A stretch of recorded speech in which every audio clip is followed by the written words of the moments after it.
With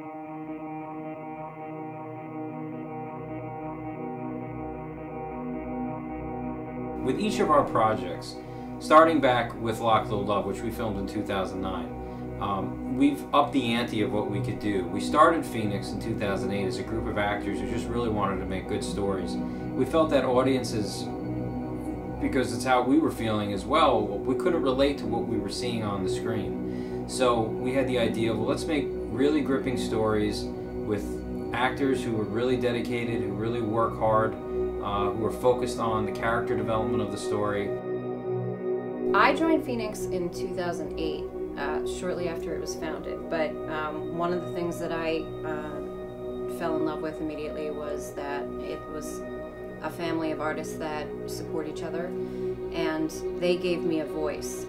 I started writing the makings of what is now Clandestine in probably 2002, and it was going to be a story about my father's police work. He's a retired cop on Long Island.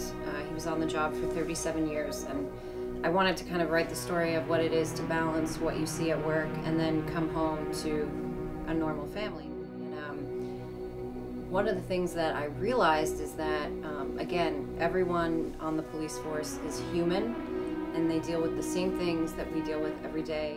One of the things that was really exciting for us is the fact that we were able to get the Multnomah County Sheriff to give us permission to use their Faces of Meth photos. The Faces of Meth photos, as you're seeing right now, are pretty disturbing images of the ravages of what this drug can do. Initially, the Sheriff's Department was a little hesitant. They wanted to make sure that we would treat these individuals with respect and it wasn't something to go for shock value. So we had a couple of communications back and forth, and ultimately we put their concerns to ease, and they gave us permission to use the images.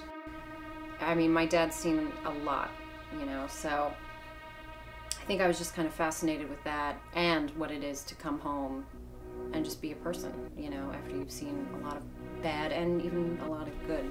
You know. People have asked me, well, why do you want to direct this movie?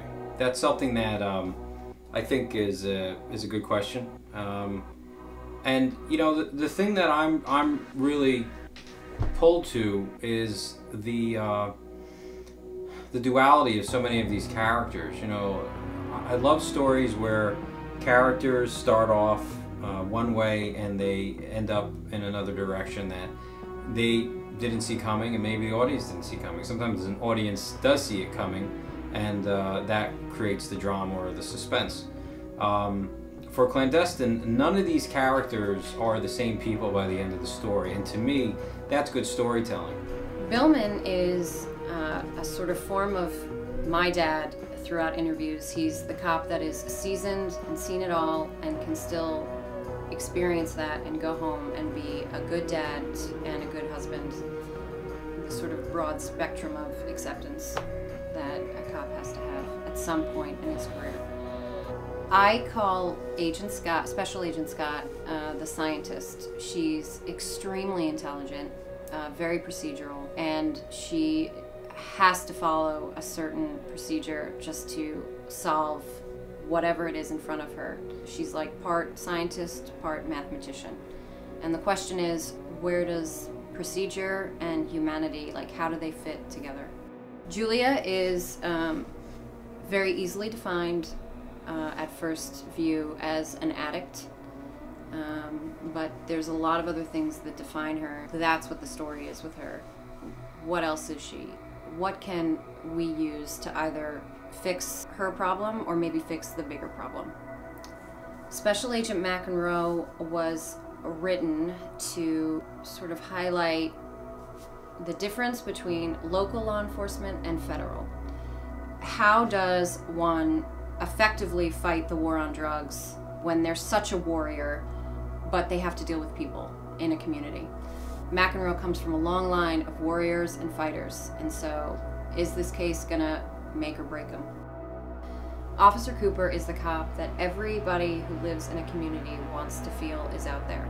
He is not on the cell phone when he's walking the beat. He has a wife and a daughter that he goes home to that he wants to clean up the community for. But it's also a constant balancing act between what his potential is as a really great cop. Is it everything that he thought it would be, or is there a lot more that he has to sacrifice? What it is to see all the things that he's starting to see and then come home to a family. And I think one of the things that I wanted every single character in Clandestine to have was a redeeming quality, even the bad guys. With indie film, you're always relying on the support of others to help you make your projects.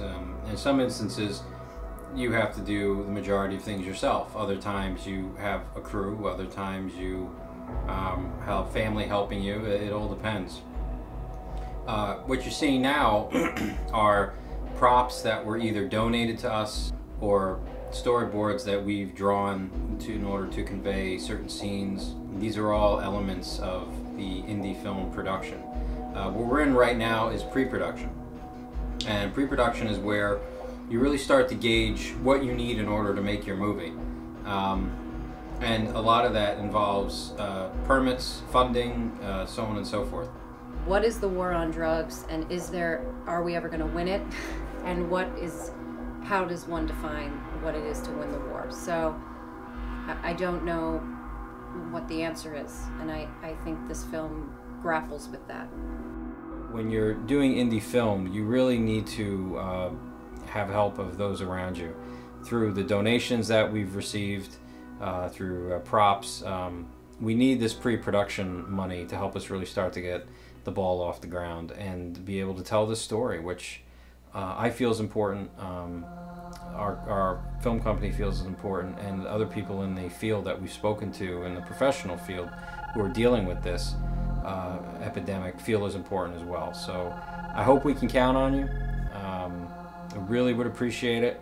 And if you check the side, or this side, or whatever side it is, you're going to see lots of categories for what you'll get depending on the amount of money you donate.